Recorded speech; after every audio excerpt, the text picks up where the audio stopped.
Why? Yes. It's been close to 50 years since I saw my first child with sickle cell disease, and so much has happened.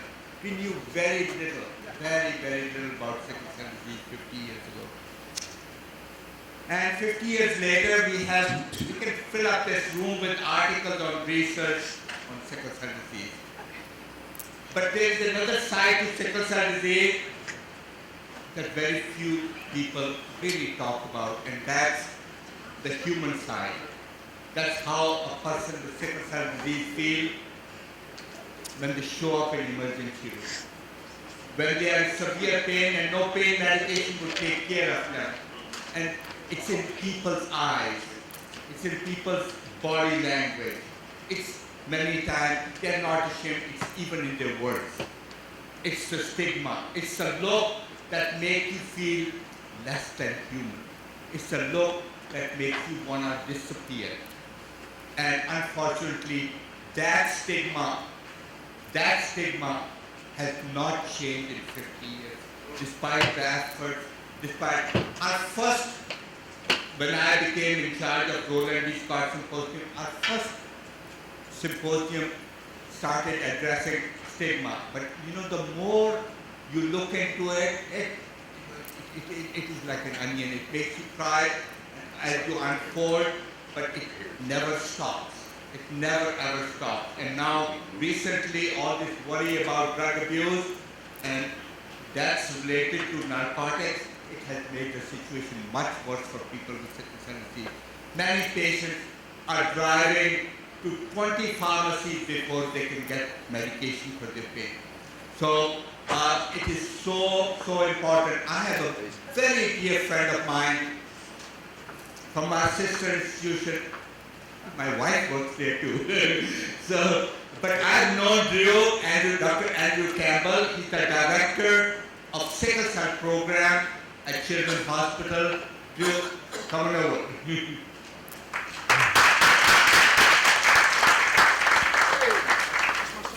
Drew and I work together with Dr. Gadu on many research studies, and I think he's very smart.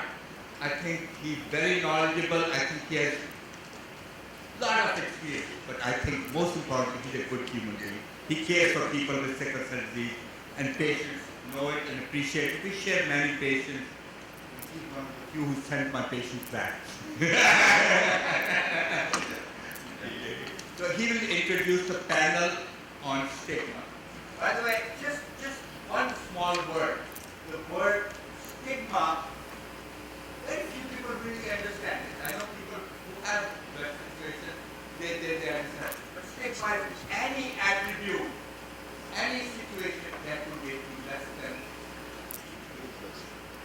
And people with sickle cell disease suffer from it in so many domains of life. Sometimes stigma is worse than the disease itself. You know, if I'm in pain and I'm suffering and I'm standing and the person standing in front of me, I see it in their face, they don't really believe me. That makes you fall apart, your sickle cell crisis becomes that time worse. So I think it's very important we keep addressing this issue, but most importantly, God, my friend, God, stand up. He'll be the best fit. God has been an awesome force in what you do. Thank you so much for being here. Thank you very much. I want to thank Howard University for having this very important symposium. Dr. Rana, thank you again for inviting me to introduce this very important this topic of stigma and the panel. Dr. Amar Zaidi is going to introduce the panel, but I'm just going to first say that I'm going to introduce Dr. Zaidi and give a short bio. I just want to first thank Howard in our relationship with Children's National Hospital. I came here about 5 years ago. I want to thank Dr. Rana and Dr. Jim Taylor for helping us with our patients and collaborating together. So, stigma that binds us and breaks us. I think, as many of our patients know, our warriors know, stigma happens inside the hospital, outside the hospital, in the workforce, at school, and everywhere. And it is something that we see on a daily basis in our patients. I'm going to have Dr. Amar Zaidi introduce the illustrious panel who's going to discuss this topic.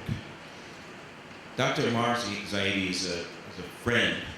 I interviewed him for fellowship at the University of Michigan some years ago.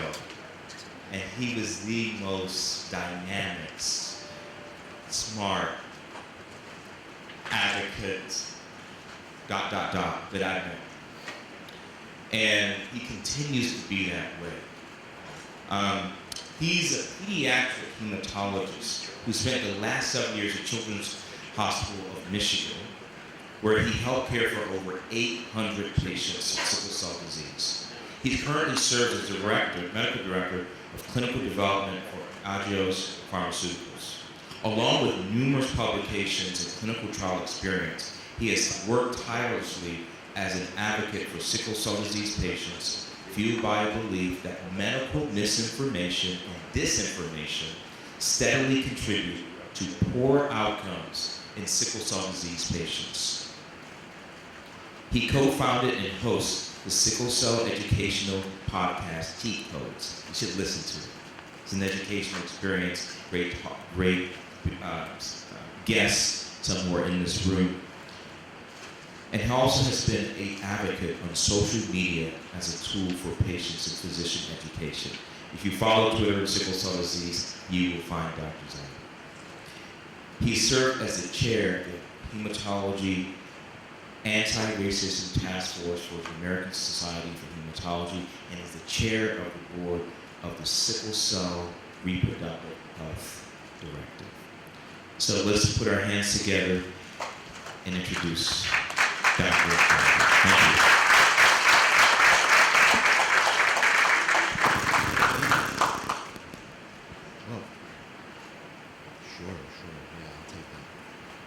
Thank you. Thank you, Dr. Campbell, for that. That was a lot. I appreciate it.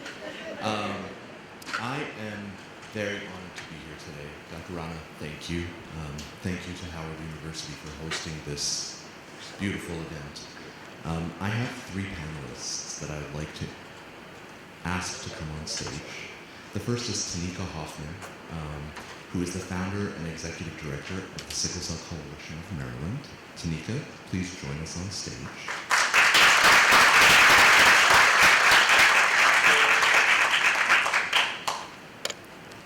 I have Ms. Adrienne Shapiro, who is the president of Access Advocacy. Ms. Shapiro.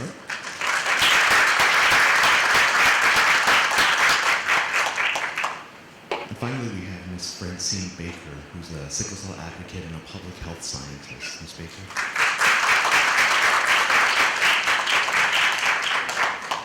Now, I haven't gone into detail about this panel because I want them to tell their story in their words, because I think that's going to have the most impact. I'm going to pass this to you, Tanika. You know, we've talked a lot about stigma in the last half an hour and talked a little bit about how it affects the human side of sickle cell disease. Let's dissect that a little bit more, and let's talk about the origin of the word stigma. It actually comes from the Greek language, which means to mark, brand, or tattoo. That's the origin of this word, right? And when we talk about, as Dr. Taylor did earlier, the history of sickle cell disease in this country, we know that sickle cell disease is defined as a molecular disorder by the Nobel laureate Linus Pauling. And almost 100 years ago, Linus Pauling goes on record and says, you know, I think that individuals who carry the sickle cell gene should have tattoos on their forehead. And the entire medical and academic discourse builds on this. It builds on these feelings and these thoughts, where individuals with sickle cell disease are purposefully excluded and devalued. What we're here to do today is try to break that a little bit, try to dissect that. And from this panel, what we're going to do is talk about their experiences interfacing with sickle cell disease in different ways and how they faced that devaluation and that exclusion and that discrimination that comes along with that human side of sickle cell disease, but also creeps into the medical side of sickle cell disease and truly changes outcomes in patients with sickle cell disease. Before we dive into some of the tougher questions in this session, I'd love to hear from each of you on what your story is with sickle cell disease. Tell us a little bit about that. Let's start with you, Tanika. Awesome. Good morning. My name is Tanika Hoffman. I am a sickle cell warrior. I have hemoglobin SC disease, born in Washington, D.C., but raised in Prince George's County, Maryland. I have a very amazingly interesting story with ebbs and flows. My entire life, I have always been interested in humanitarian and human rights issues. And so growing up in the DC area, I received my care at Children's National. And as anybody know, growing up in the peds world, it's great care, you know? And so then I transitioned out of peds and go to university where I went undergrad at Temple University and double majored in international business and marketing. And then it was a slap in the face because I was in a new environment, I was in a new state, and I'm very much so a perfectionist. And one junior year, freaking out that I wasn't going to pass my stat exam, I just freaked out and woke up and couldn't move.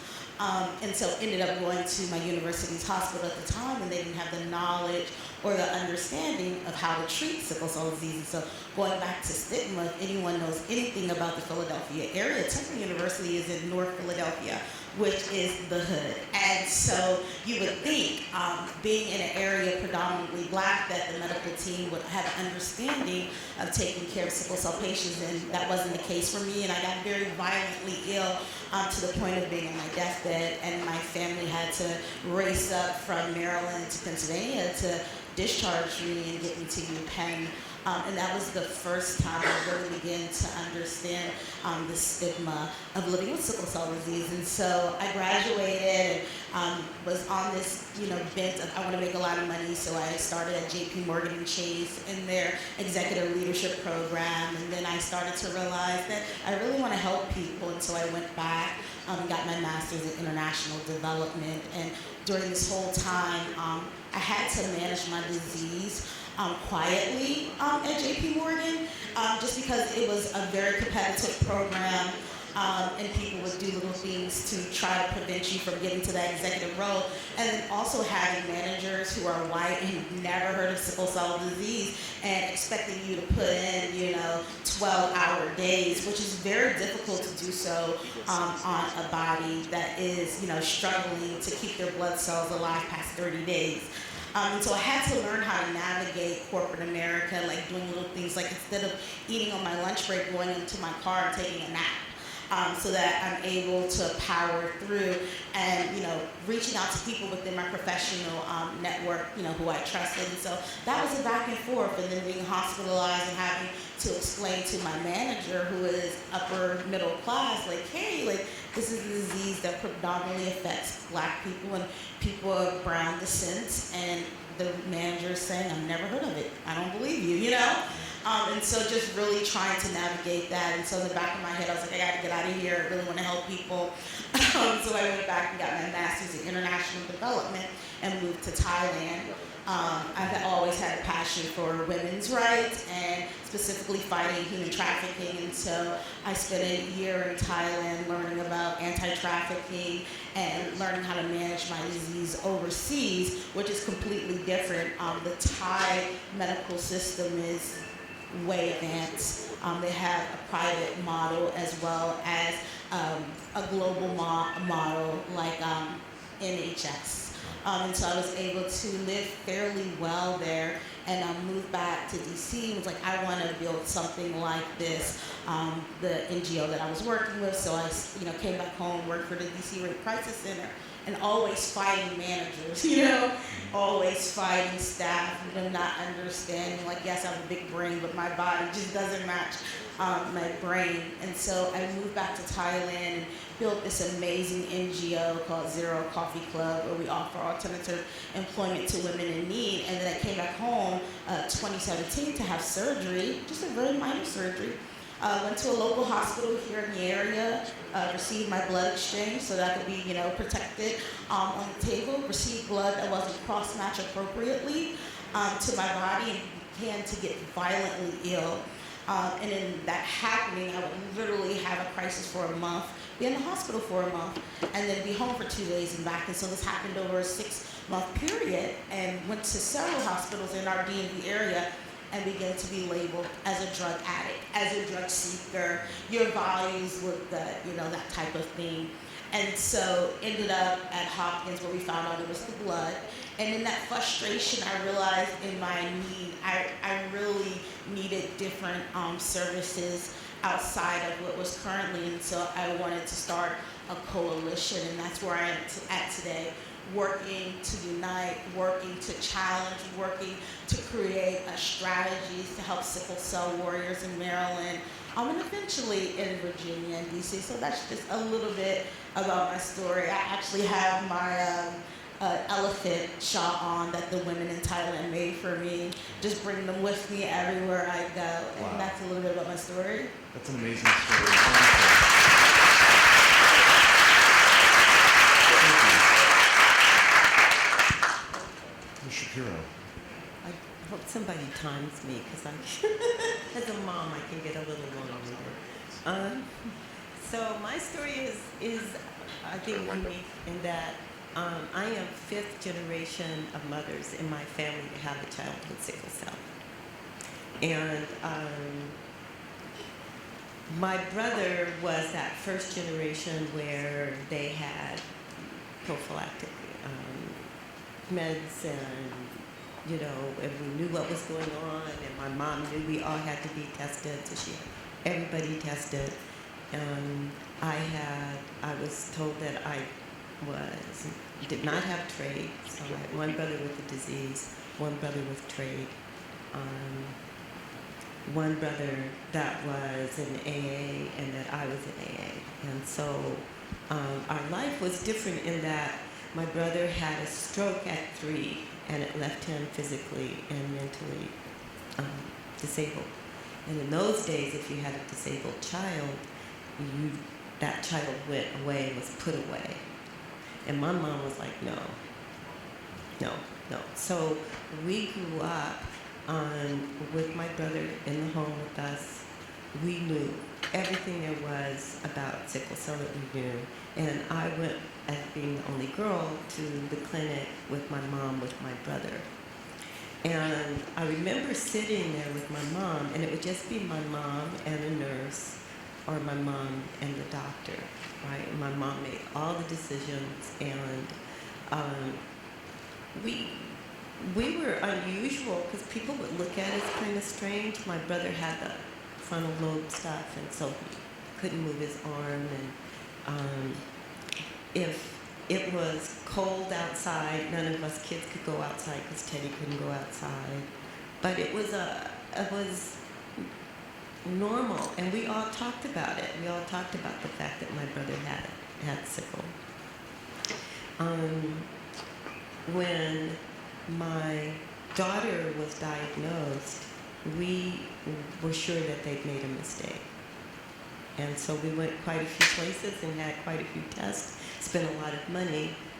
Her father, who was from Cuba, said I don't know my family that well, but she couldn't be sick. It couldn't be my family, right? So I got hit for the first time with that stigma, that it's the mom, and if your child is sick, it's your child, it's not our child. And I was a young mother, and I looked even younger, and but I was in California. So we had a sickle cell clinic. I had amazing pediatricians. I had a pediatrician answer every single one of my questions, and sort of set my expectation that that was what would happen. The only time we had a problem really in peds was she was taken to a hospital that was not his hospital, and I came in and I was watching what they were doing, and I'm like, what are you doing? And they were like, well, we're treating her. I said, well, she has a great doctor.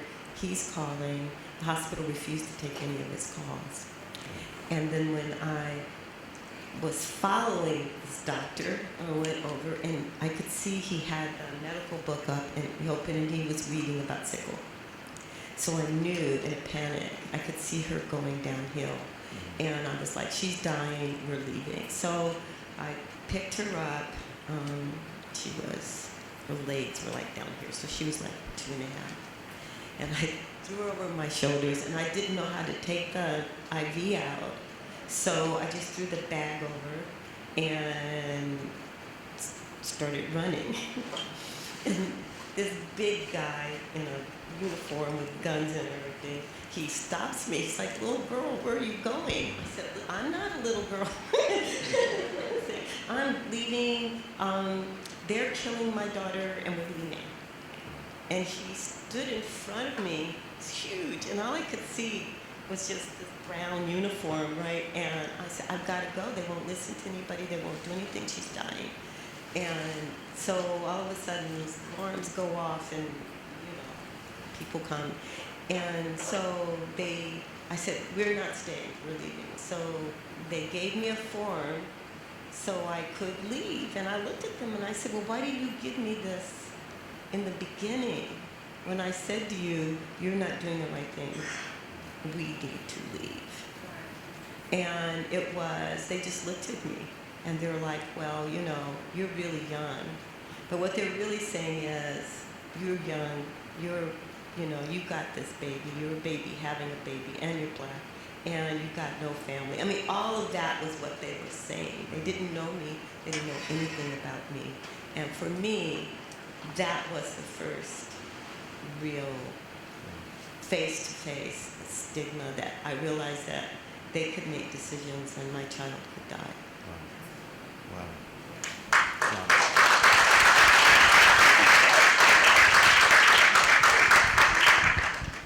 That's a lot. That's a whole lot. And here we are in 2023. And I have a similar story that happened last year with my daughter who was in a hospital in North Carolina. So before I get to that, I am a sickle cell trait carrier. I have AS, and my husband also has AS. I have 3 children, 1 with the trait and 2 that has sickle cell SS. The 2 older ones are 21 and 22. The younger one is 17. He's the one with the trait. My 21-year-old daughter was in the hospital last year, and she had something similar happen, and she's in North Carolina, and I'm here. And she's calling me, and she's telling me that she was admitted she had the flu, and she was in pain crisis, and she's telling me that her doctor took her off pain medicine, her doctor took her off IV fluids. And I'm trying to figure out why. Like, she has the flu and she's in a crisis. Why would you take her off fluids of all things, and why IV pain medicine? So that's a whole thing in and of itself. So you would think that in 2023, that still wouldn't be the story, but I'm yelling at the doctor, telling the doctor, you're going to kill my child in 2023.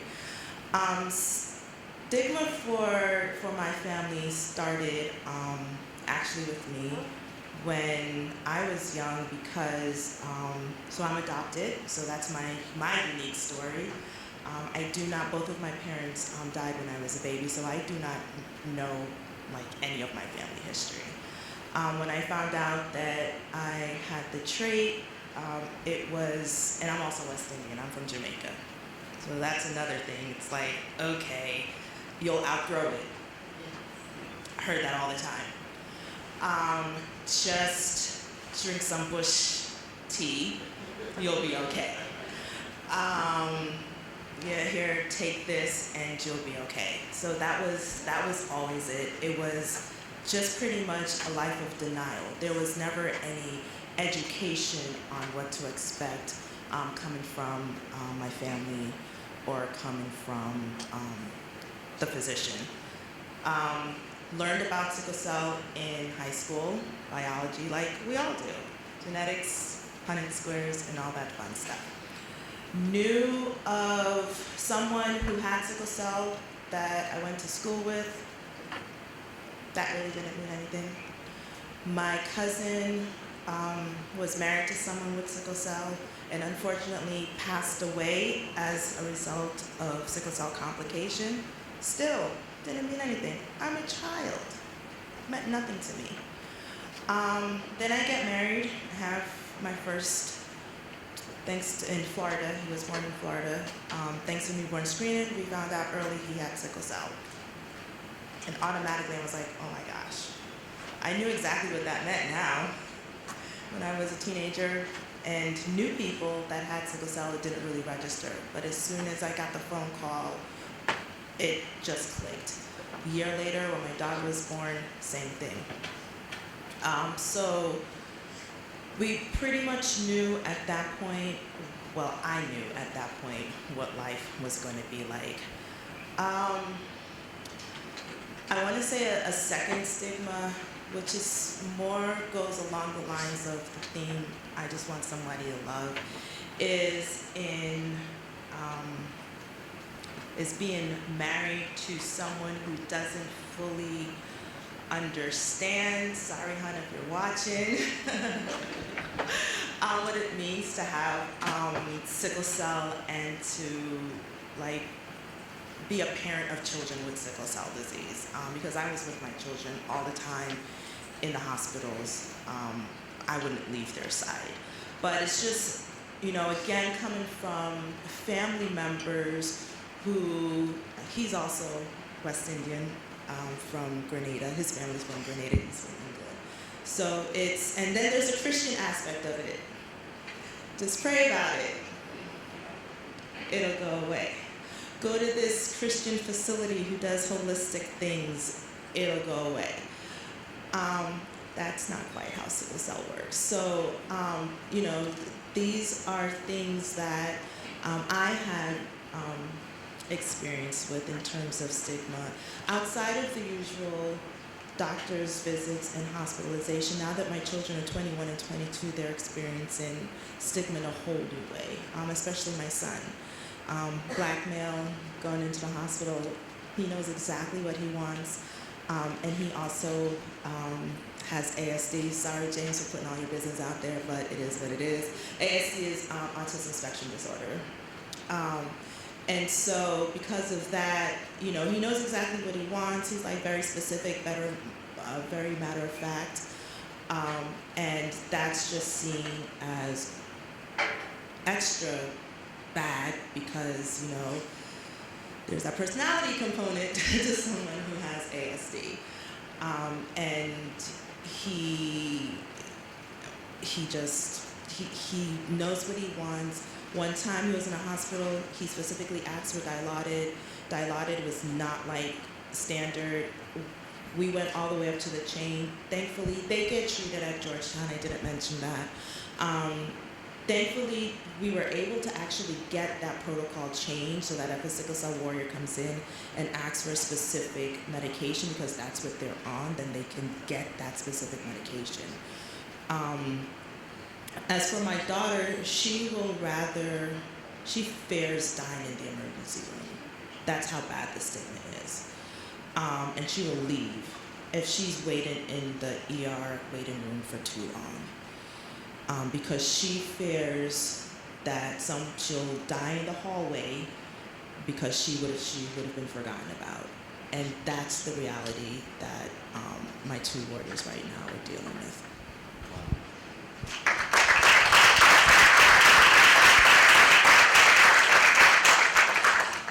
These are very powerful stories, and there's a lot around stigma that we can dissect in these stories. But I have a really, I want to summarize a little bit of these experiences with a really quick yes or no question.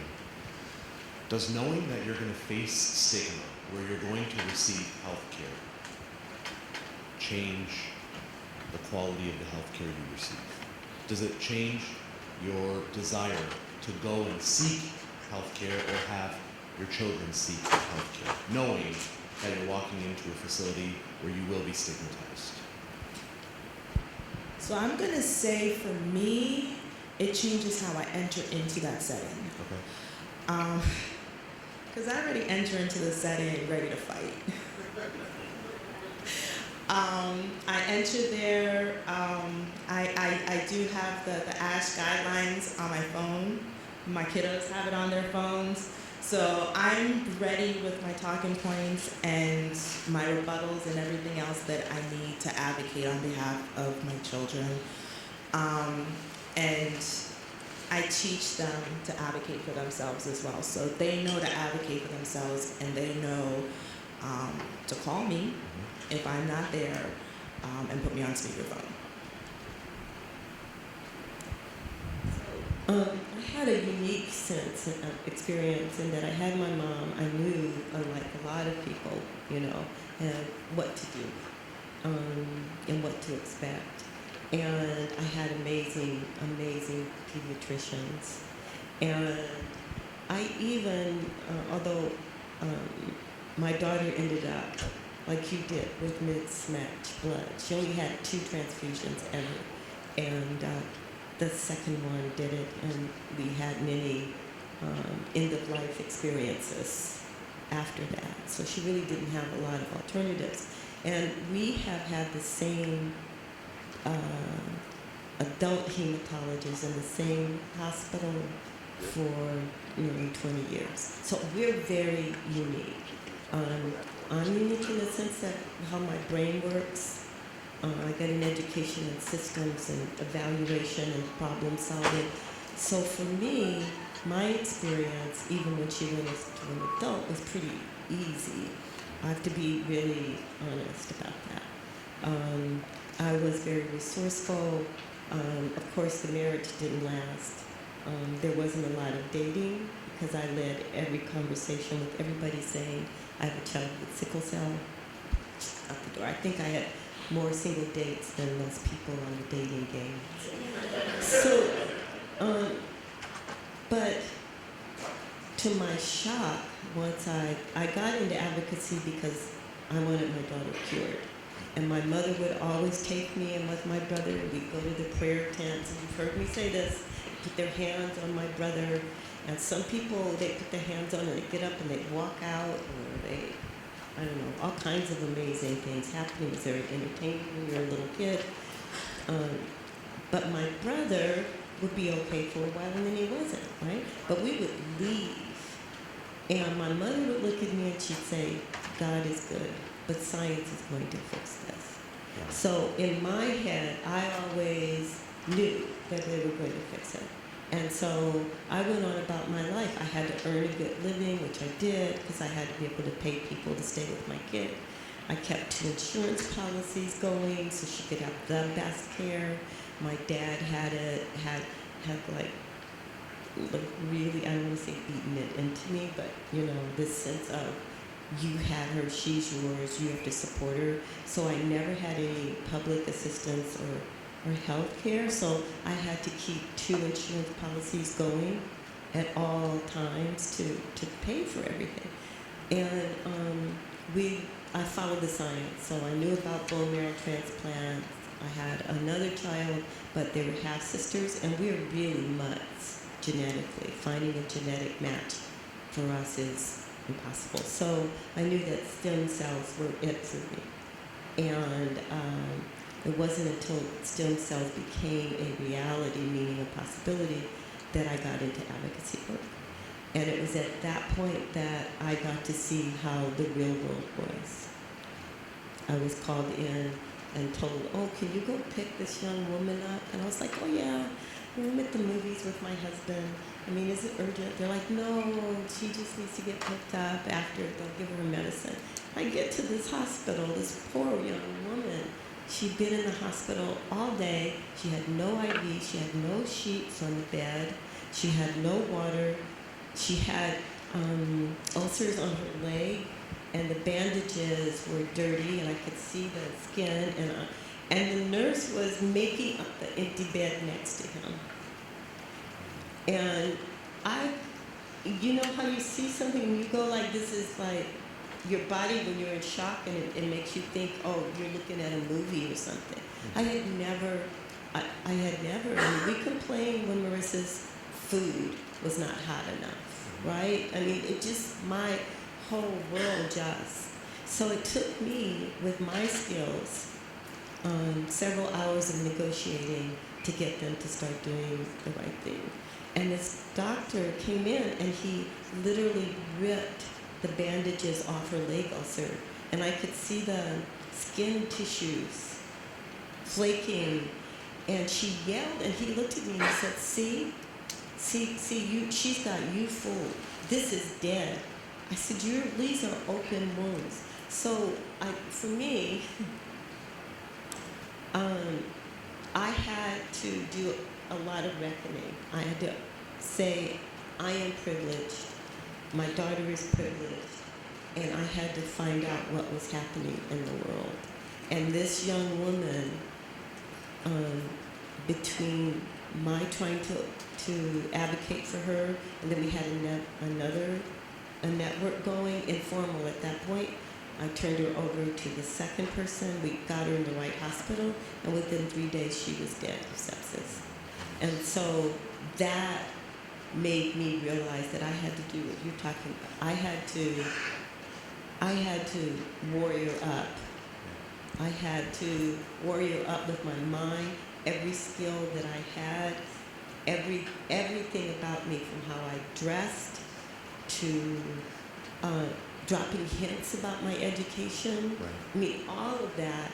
And then I had to remember that little young mom grabbing my child and running out, because I had to learn to say, we are going to go to other people's children, not my child, but for other people's children. Wow. Tanika, I wanted to change the direction of this conversation for your question here. We've been talking a lot about stigma from healthcare providers. I'm wondering if you could tell us a little bit more about your experience facing stigma outside of that setting, from the community, family members. I'd love to hear a little bit about that. Sure. So generally for my family has been pretty supportive. However, there are these times where I notice when I'm like really ill, like back to back. Like if it's just a crisis and it's like 1 month, I don't do like 1 month hospital stays, 1 month, family is okay with it, but it's like if it's a week I go to the clinic and I'm still in pain, and then another week, it becomes challenging and difficult to get the support, such as transportation. Everyone in my family works. I live in the DC area. My care is in Baltimore. And though my family will take off from work and take me, I feel like at times there is still resentment. They might not like fully say it, but you can read like their body language. More so for my brother and sister, because they're DC police, and their job of course requires a lot. But without my family, I'm not, making it to the hospital, And then from a friend's perspective, I normally, before I got really, really ill 3 years ago, I would just mention it to people. I wouldn't go in depth unless they asked. But now, so more in my coming up over years, I've been more vocal about it. I was just gonna say, when you experience discrimination and stigma for a long time, you look inward. And so I know a lot of sickle cell patients, and I'm still trying to learn this as well, will wait to the last minute to go to the hospital, trying to take care of ourselves and mend ourselves up as long as possible, which is dangerous when you think about it, because you're escalating the crisis by not treating it directly. So I went through a stage in my life where I would do that, and talking to mental health specialists was the only way to kind of get me out of that, mode. But it's still frightening. You can go to the best hematologist program in the world and still have issues once you get on the floor and the hospitalists are not following your care plan, or you're being questioned by a nurse saying, hey, this is too much pain medicine. I don't feel like, administering that to you, and then in the back of your mind trying to get your family up to sit with you and support you, but they also, have a job. And just think about like all the single moms out there who have multiple kids. That was my story. My church had to really like pick up and like take care of me when I would have to get transfusions at Children's. I would be by myself for a little while. So, I feel like family and caregivers, they're amazing, but they're human too, and they begin to crack as well. And I think us warriors have to do a better job of being more understanding that this is not like 2 years of a caregiver's life. This is from birth to death. That caregivers are involved with, walking with you, talking with you, seeing you cry, seeing you angry, reaching out to patient relations, filing a complaint to get against doctors' license. I do that. Yeah, don't play with me. Because you have to do that. Because, there is so much social justice issues surrounding sickle cell disease. It's more than just the disease. It is hundreds and hundreds of years in the American system of Black and brown people being tortured, experimented on. And those things are integrated into our current medical system. And until we as a country have a reckoning and a conversation and being willing to learn about our past, I think it will stay the same. And so it's our responsibility as a community to go into spaces where we normally are not, to begin to have serious dialogue with decision makers and what's happening in the sickle cell community. Thank you so much, Tina.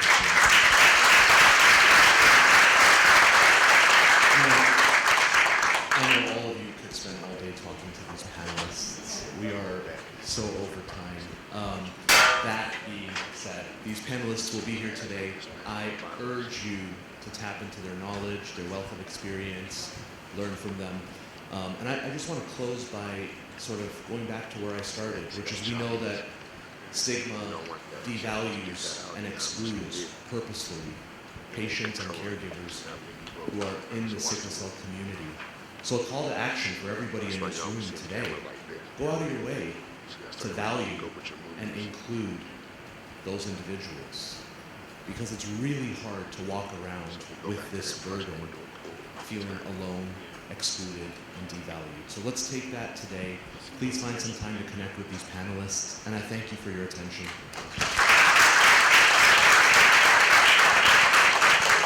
Go to the whole slide, pick a slide. Go to the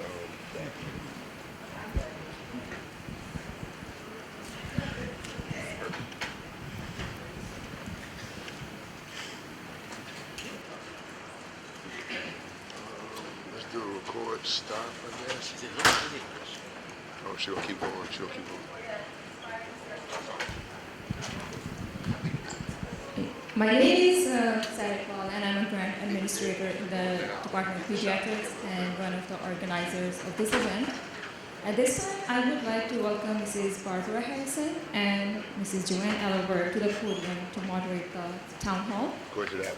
Mrs. Harrison is a genetic counselor and assistant professor here at the Howard University, and Mrs. Ellerberg is a family advocate and genetic counselor in the Department of Pediatrics at Howard University. Welcome, Barbara, Joanne. Yeah, that's it.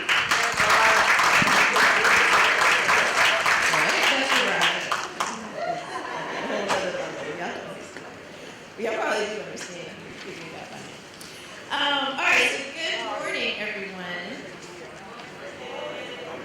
All right, good morning, everyone. All right, so just want to echo, all the sentiments has already been said. We just thank everyone for being here, for finding, sickle cell disease and finding the individuals who have this condition, the families who are affected by this condition, important enough for you to be here today to try to expand our knowledge and learn and have these, really tough discussions. So for this section of our program today, you in the audience are our experts.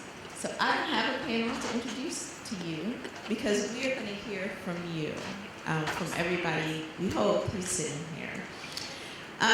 So during the session, I'll be joined by Joanne Adelberg, who escaped to the back there. But Joanne is a genetic counselor and family advocate, as you've heard here in the Pediatric Sickle Cell Clinic.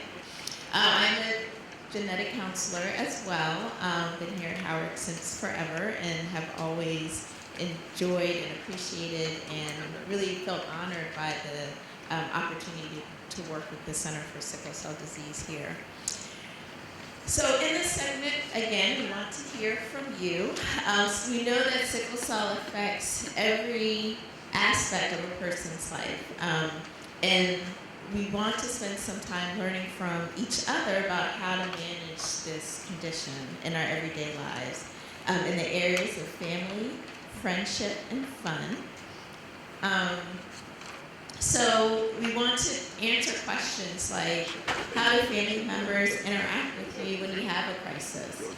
We heard Tanika kind of reflect on that a bit and how much our caregivers really do give to their family members. Topics of how do you bring up the topic of sickle cell disease in dating, or even not even in dating, just in friendships. You know, when do you bring this up? And we're going to have I'm just so excited about our panel we're going to have later on this afternoon around reproductive health. So we're going to tread softly on that because we don't want to, take away any glory from that panel. But even just thinking about friendships and how you bring it up. And how does this affect things like hobbies and the things that you do and what's supposed to be your free time, if you can ever find any, between your advocacy work and trying to hold down your family and all those other things. But we know that, that downtime is what maintains your mental health, so it's important. But how does sickle cell disease even get itself into that and affect that? And so those are things that we want to talk about over the next, not quite hour, because we are on a strict timeline, but probably over the next 40 minutes or so. All right, so as we think about these issues, we want this open session to really allow us to, again, learn from each other. And so I think in order to do that well, we need to kind of know who's in the audience. So we're going to have the raise your hand activity. So who in this audience has sickle cell disease as a warrior? All right. I think we need to give a hands up for this folks.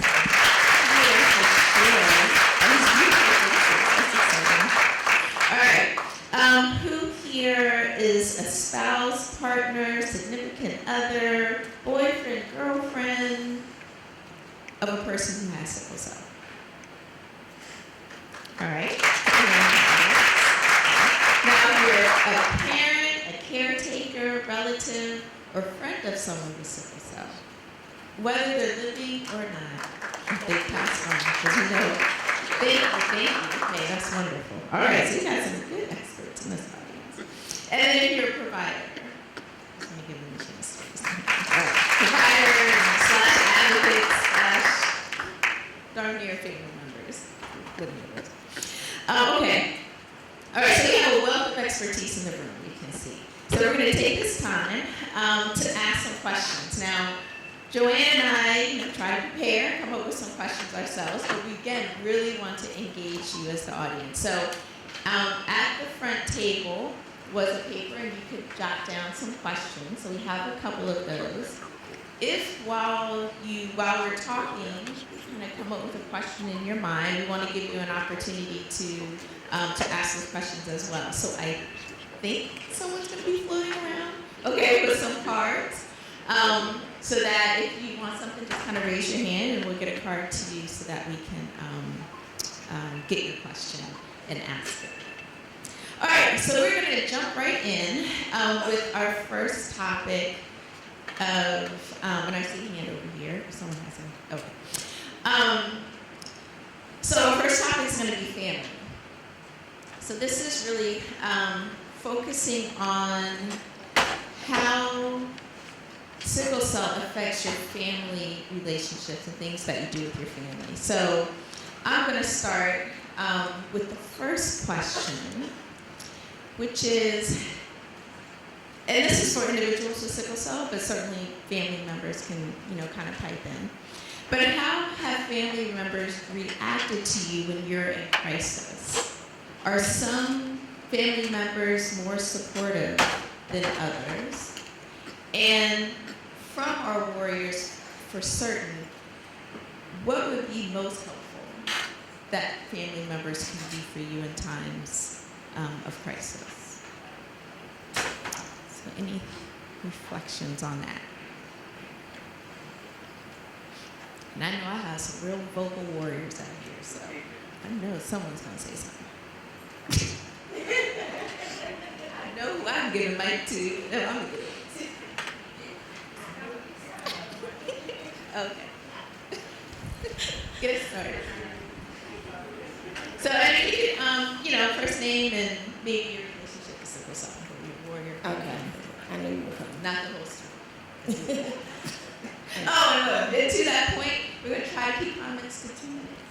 Just to try to get everybody a chance. My name is Shawnetta Richardson. I have sickle cell SS. My family has really been supportive with sickle cell and being there for me. My grandmother has sickle cell, so sickle cell is very prevalent in my family. So we had a lot of family members that do have sickle cell. So they were very supportive. And the advice that I could give family members or caregivers or friends or family in reference to how you can support a warrior, just understand. Sometimes, we can't make every event. Sometimes we have to pace it out, because being an individual with sickle cell, one day, or you don't know how you're going to feel the day that you wake up. Some days are better than others. However, and it takes a toll on our personal life, our work life, school. It's a balance, and sickle cell really affects that. So it's kind of challenging to live a normal life with sickle cell. Even in dating, it's extremely hard because it's too many people that don't know about sickle cell. And then when you tell them, it's like, can I catch it? Is it contagious? And it's like, no, and then you spend time just explaining what sickle cell is. But family supporting, always being there, just being a listening ear. And just listen, let us vent. Because we be going through, sometimes it can be mentally challenging. So just being an ear and just understanding and, providing support in those areas. And if we do have children or family members, just bring some food over. Check on the children, make sure that the household is good. Because sometimes, when we are in the hospital, we're struggling or we're in a crisis, we can't do too much. So just being present. Yeah, and I just want to, yes, definitely. For that. And I think we have to acknowledge that many of our warriors are head of their household. They are literally holding it down. So when they're down, it really does affect everyone else. Yeah. Go ahead. Hi everyone, my name is Caitlin Adams. I have sickle cell SS. And for the most part, my family support is amazing. But on the second hand, my dad's side doesn't really acknowledge it at all. So that's kind of challenging and a barrier in our relationship. But I think something that would help from family members is, to be honest, keeping the unsolicited advice, I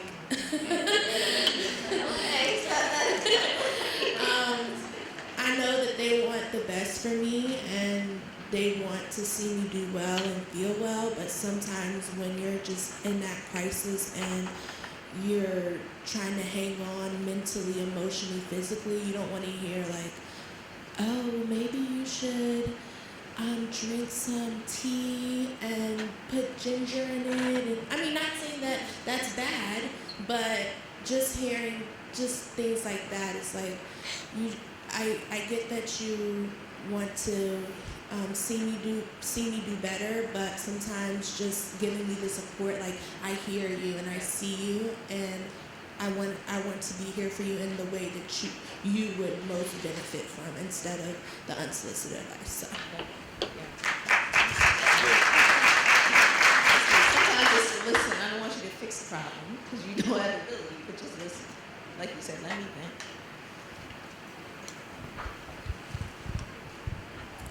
Good morning. My name is Tisha Samuels. I am a warrior with sickle cell SS. However, 5 years ago, I received a gene therapy transplant.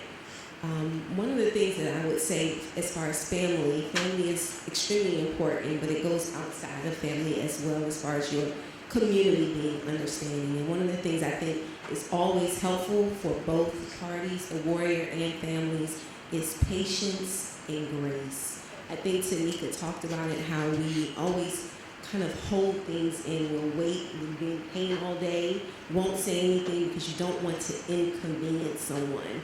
So then as you know, even if you have a cold, things get worse at night. So you go to bed, and then in the middle of the night, you're like, I can't wait anymore. And so now you're waking your caregivers up at 2 or 3 a.m. and expecting them to get you to the hospital.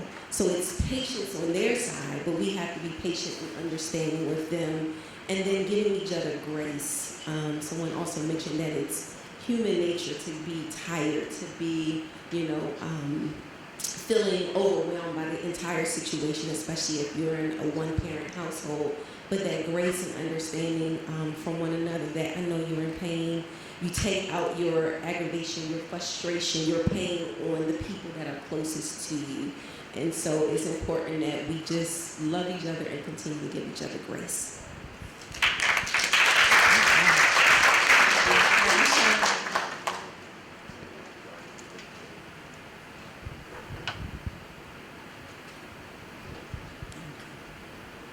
Good morning. My name is Cheryl Jones.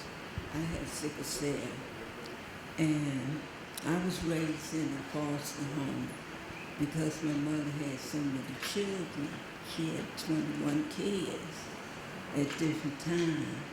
But at that time, I was about like 5 or 6 years old. My mother, it was about 6 kids that time. And I'm the only one in the family had sickle cell. And my sister had a tray. And I really didn't know anything about my mother's history, because they be asking me about the history of my mother. I told them that I wasn't raised with my mother. I was raised in a foster home, so I really can't tell you about the history of my family, that who had sickle cell or who had different diseases. So one day, when I was living with my foster mother, she was very kind, but I never could understand when I was little that my mother never didn't want me to go outside to play. And my brother, my twin brother, he could go outside and play. My sister and brother could go outside and play. I had to stay at home and watch her cook, or look at cartoons, or look at, news, or Oprah's. Her favorite TV was soap opera. I had to look with her, look at TV with her. And she always checked on me, make sure I don't get sick or anything. I'm the type that, but at the time, I don't do no crying and no screaming and no crying when I get sick. And she always look at me and check to see if I'm all right. She would say, "You all right, Michelle?" "I'm okay, Mom, I'm okay."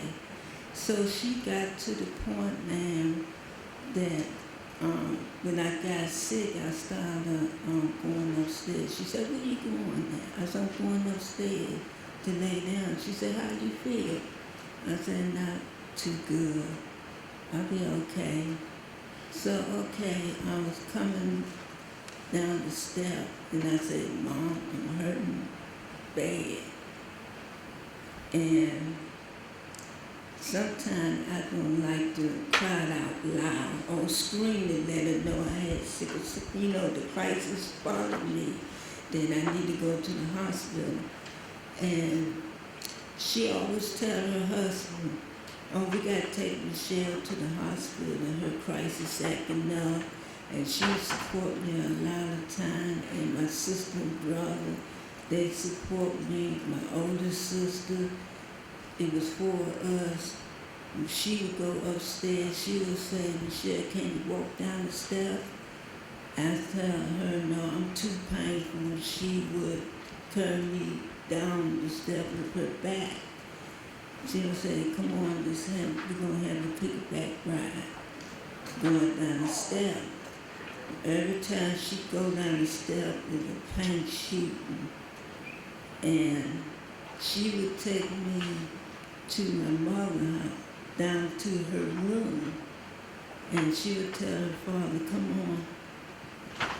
tell my foster father, "Come on, we need to take her to the hospital because she's really hurting bad." And my father like, okay, because he was a minister, he wanted to pray before he leave to go to the hospital. So he would pray on me, and after he get finished praying, he would take me to the hospital. And when I get there, at that time I was going to D.C. General Hospital. And the doctor, they were so nice and kind. They took me in, and they would tell my mother, I think we'll have to meet her in the hospital. So they met me in the hospital. They would come home. They would come to see me every day. Then when I go home, I'll stay, and sometimes I stay in the hospital longer than that. I would go home. When I go home, here I go again. I want to go outside and play with my friends and them. No, stay in the house.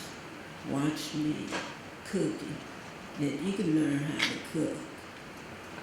So when I got older, I went to live with my real parents, my birth parents. I had no support with them. It was like I had to catch a bus, pay 9 a.m. to catch the bus to go all the way to D.C. General Hospital. And it was like my sister and brother, they got married. My twin brother, we were separated. We were separated from the twin.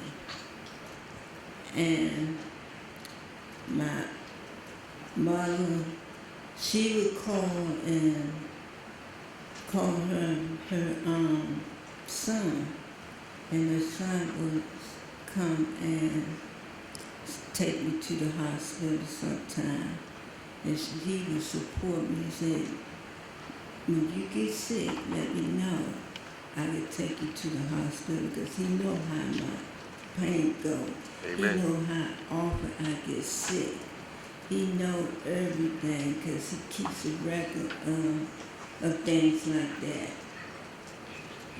But my mother, it was no support from her because she didn't know how to take care of me or anything. I wanted to leave from her. I was the age of 18, that I could get my own place. But she was like, "No, you can't get your own place." That we gotta watch you. You ain't gonna never get your own place. Huh. When she got sick and in the hospital, when she got sick in the hospital, it would surprise her. She had to eat her words, and my father had to eat his words.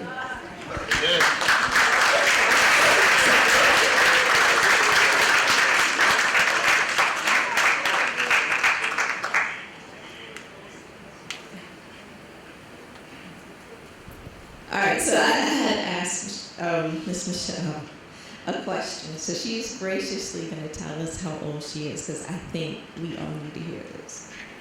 65. That's awesome. And so that's the expert. That's the lead everything she's been through. You know, obviously, it's a lot. But her family has been there. But she has some stories, some interesting family stories as well. Hopefully she'll share. Well, thank you. Thank you so much. Hearing that someone is 65 years old gives us all joy. So moving on, we want to try to hit two other topics.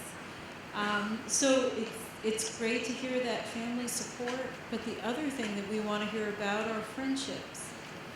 So I would love to take some questions. I have some here regarding friendships and how people manage friendships. And just feel free as I go through to either interject, offer your own story. But one of the questions that I had was, how do you manage a friendship? And how do you talk to people about sickle cell disease? Essentially, how do you accept that everyone is not going to understand sickle cell disease? So for those that are here, we would love to hear what your ideas are on managing, friendships with sickle cell disease, specifically answering that question. How do you accept that everyone is not going to understand your disease? Oh, too sweet. So, does anyone want to answer that, give some information on that? I'll chime in to the first question. I think managing friendships, it's very important to be transparent and be careful with your delivery when having sickle cell disease.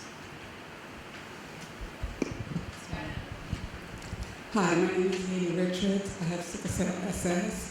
I've been actually really fortunate with friendships. I've been sick. I think my friends find out when I get sick when I'm with them. And I am, 58 years old, and I've had these friends forever.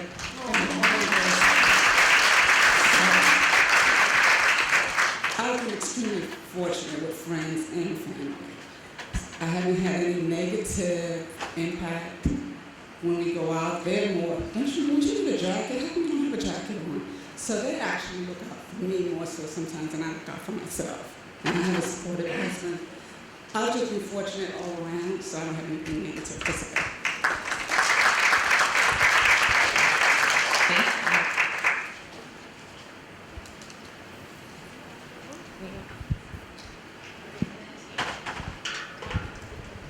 Hello everyone.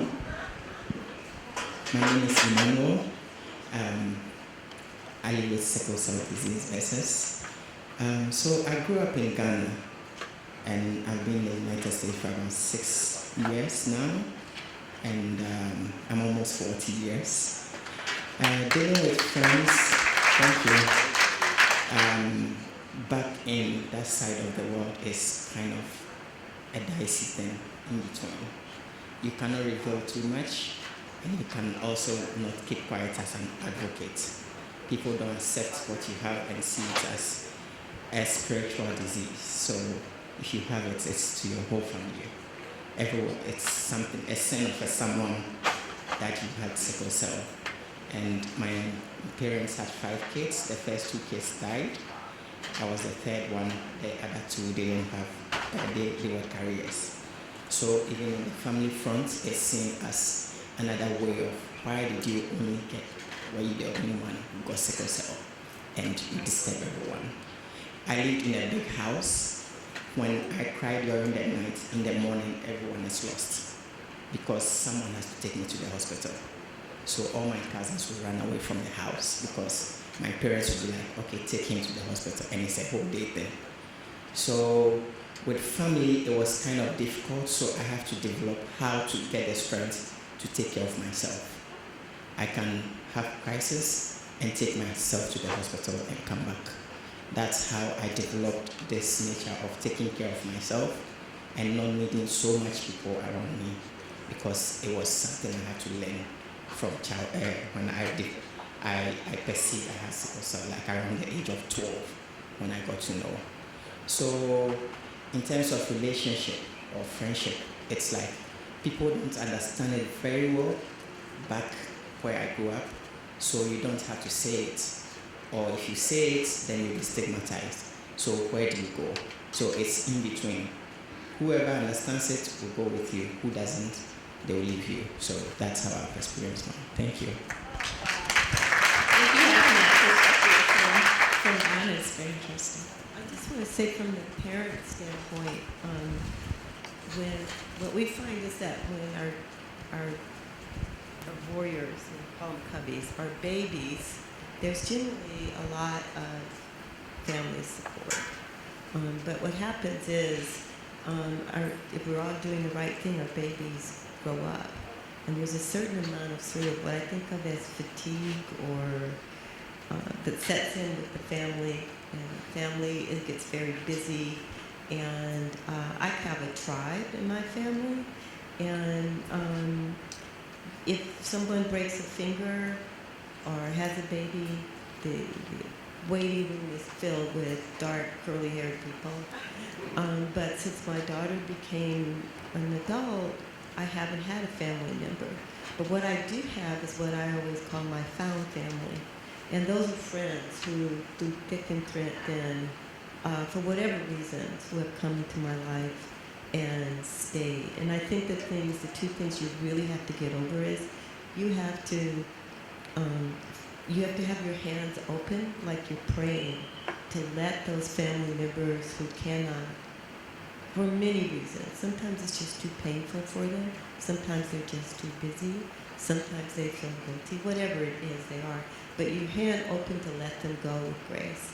But when your hand is open, it also lets you accept the help from that newfound family. So we don't really make any differences between blood and found now after this, nearly 40-year journey.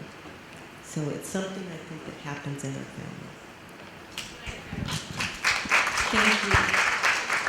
Good afternoon, everyone.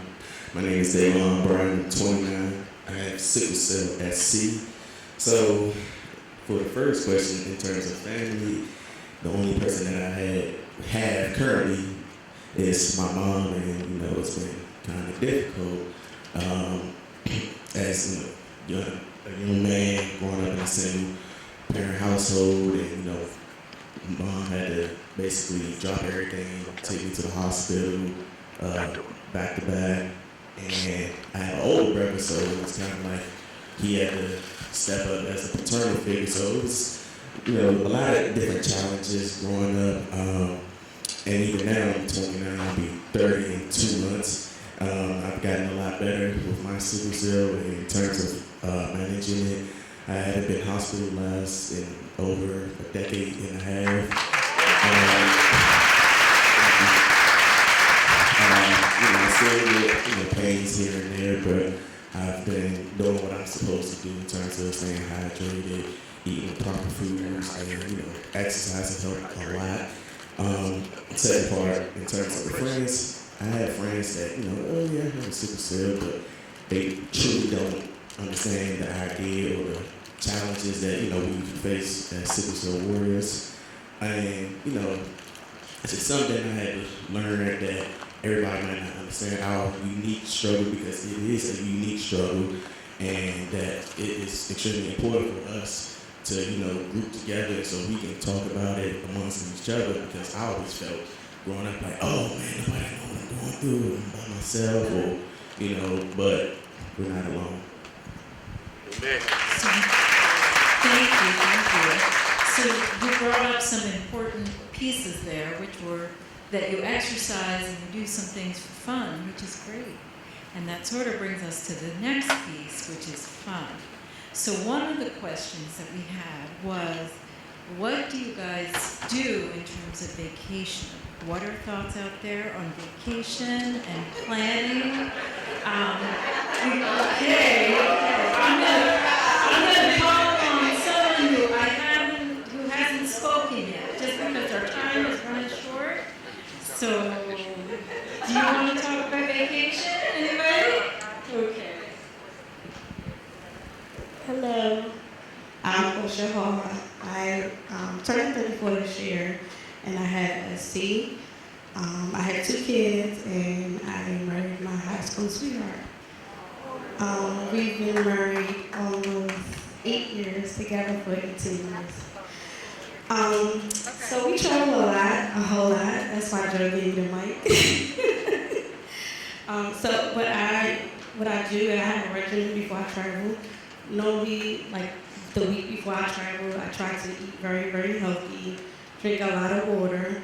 Also, I pack all my essentials when I'm traveling. I make sure I have my water bottle. I make sure I have all my medicine. I make sure I have my compression socks, especially for long flights. And anything over 3 hours, I normally do a layover just to kind of rest my body and then get on another flight. But it's all on how you travel and how you prep to travel, what I've learned. Luckily for me, I haven't had any sickle cell crisis while traveling. So yeah, I've been fortunate. My longest flight so far has been to Europe, to Ireland, and then I went to Europe while in Ireland. But yeah, so yeah.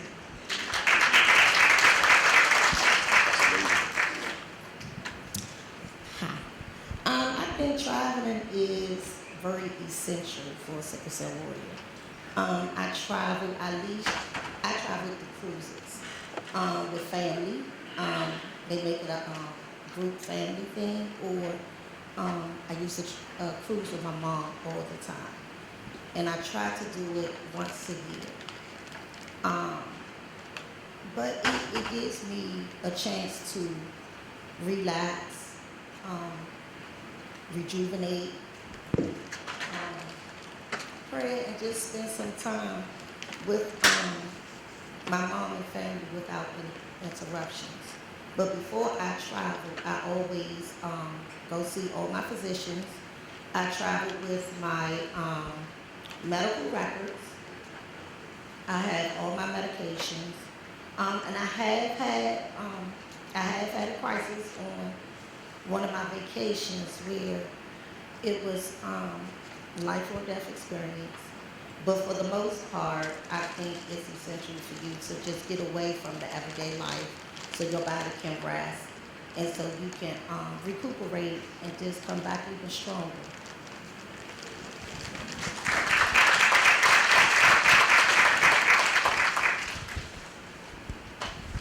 Good afternoon. My name is Tijuana Adams, and I am a caregiver of Caitlin, who is 24 years old. As a caregiver, when children are very small with sickle cell, you have the fear of traveling or making plans to travel because you never know when they can get sick. So when Caitlin was little, we really didn't travel a lot because I just didn't want to take that chance of getting her hopes up and then she gets sick and we cannot travel. Now that Caitlin's older, she can talk more about how she feels and her crisis and everything. So we at least travel twice a year as a family, but I'm hoping that Caitlin will start to travel on her own or with her friends instead of with her dad and I plus one. So hopefully that will be coming up very soon. But I hope that she's listening to everyone's advice about traveling so that she can start traveling on her own.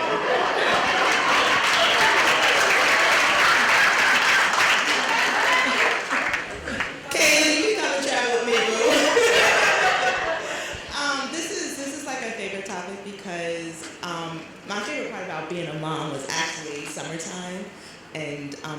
fun activities to do with my kiddos. And even though they're not kids anymore, I still love doing fun activities with them during the summer. And now my daughter's my traveling buddy because the guys are just too much. They're just too much. So my favorite thing to do is road trips, and we plan road trips like really strategically. We make sure that there are hotel stops in between, but it's not too strategically because I like things to be organic. So if we feel like stopping, we'll stop. But if everybody's okay and their legs are holding and there's no pain, then we'll power through. We also do the whole making sure that their meds are on board. They did their doctor's visit beforehand.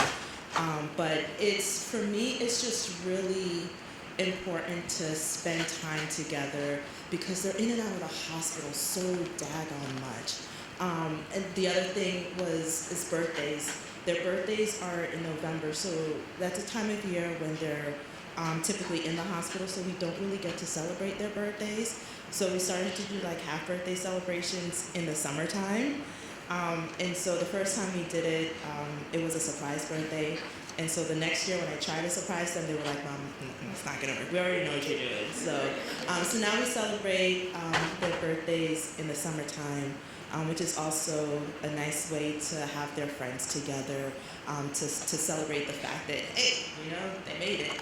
And then the last thing that we do that we really enjoy is to watch movies together, especially old movies. And the most favorite movie of all for the family is The Princess Bride. I don't think a year ever goes by without us watching that movie at least half a dozen times. My daughter can quote every single line in that movie. Hello everyone. My name is Nana. I really like this particular topic because I really love the summer and just hanging out with my friends. However, I don't have sickle cell, but I would like to bring a different perspective because I was diagnosed with epilepsy my first year at Howard, and I didn't know how to manage it, and I still wanted to travel with my friends, and then my mom would say no because I didn't know how to manage it. So I found out that the heat was a trigger, and summer times I couldn't go and travel with my friends. So in order to go and travel with my friends, I would have to come up with a list of places that I could go, and I would have to come up with things that I could eat when I would get there. I would have to just, communicate with the people that I was go on trips with, because if I couldn't do certain things or I couldn't eat certain things, I would have to let them know ahead of time. And I feel like traveling is very important, whether that be sickle cell, whether that be epilepsy in my case. I feel like it's very important because some of the times we don't think about these things, but mentally we do need it.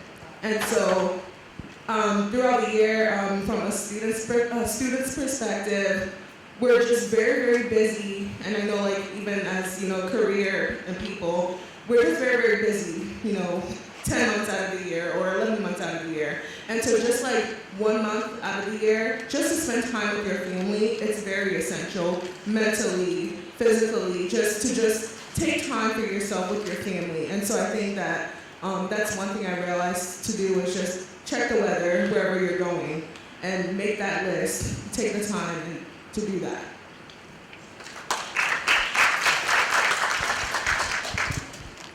I just have one question because I'm 60 years old, I'm 61 in September, and I'm scared to get tested for anything. I don't see a doctor, but I am seeing a doctor. Can you get tested for shingles and get it at my age? I haven't been in pain and haven't been able to do nothing, always cold, not eating, for the last at least 20-something years, and I'm here, and that's why I'm here today. So that's awesome. I'm gonna have Dr. Rana talk to you after the. Tina, get shingle shot.